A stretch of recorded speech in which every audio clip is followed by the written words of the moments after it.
Turning to Ukraine now. In Ukraine, anti-Kiev fighters who are battling government troops in eastern Donetsk have agreed to silence their artillery. And each side says it could withdraw heavy weapons from the front line if shooting stopped for 5 days. CCTV's Kate Parkinson is there now live. She is there despite Kate, despite the ceasefire, there are parts of Donetsk where the battle is still raging. Well, absolutely, and I don't know whether you can hear, but right now in the distance, we're hearing heavy artillery fire. It's not clear at this time of night whether that's incoming or outgoing, whether it's the rebels firing or the Ukrainian armed forces, but it's a sign that the guns here are far from silent, and that's despite the fact that we've had a declaration today from the self-proclaimed Prime Minister of Donetsk, Alexander Zakharchenko, that both sides had agreed to stop shooting.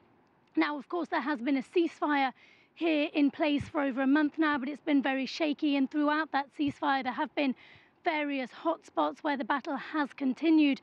And certainly we've seen that today at one of these hotspots, which is the airport in Donetsk.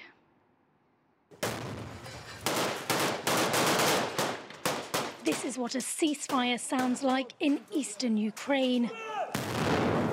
Despite a truce agreed to more than a month ago, the fighting at Donetsk city airport has continued unabated as anti-Kiev rebels battle with Ukrainian forces for control.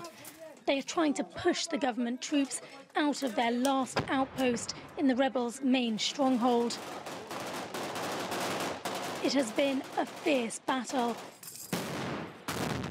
and the airport is now a wasteland of rubble. The terminals are already under our control, while the rest of the airport territory is also under our control.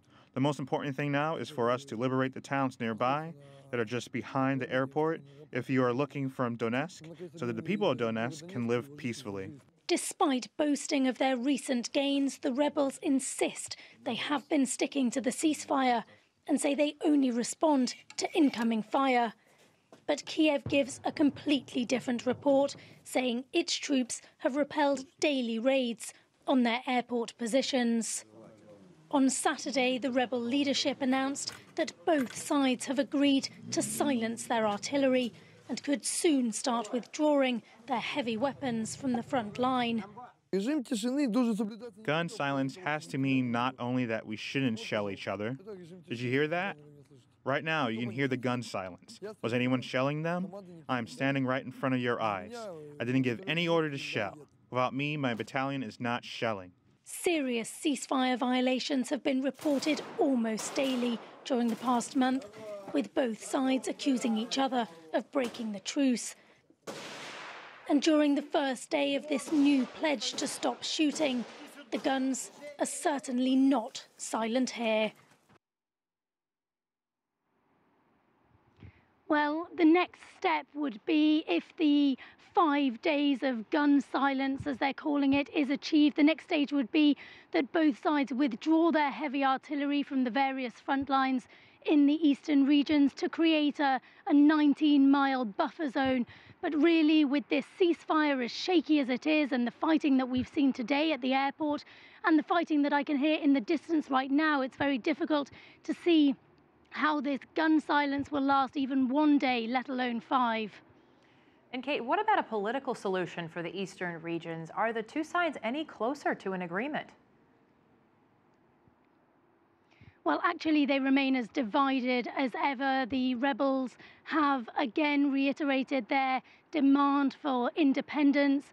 The Ukrainian President Petro Poroshenko has offered them autonomy, but that doesn't seem to be enough. And actually, Poroshenko has faced criticism on the domestic front for even offering them that. So it's certainly a very difficult political situation. Now, Poroshenko will be meeting the Russian President Vladimir Putin for talks in Italy next week. Poroshenko says they're going to be tough talks, but he is optimistic. Russia, of course, denies any direct involvement in this eastern conflict, but Poroshenko does say that the role that Russia could play in trying to bring peace to the eastern regions will be crucial.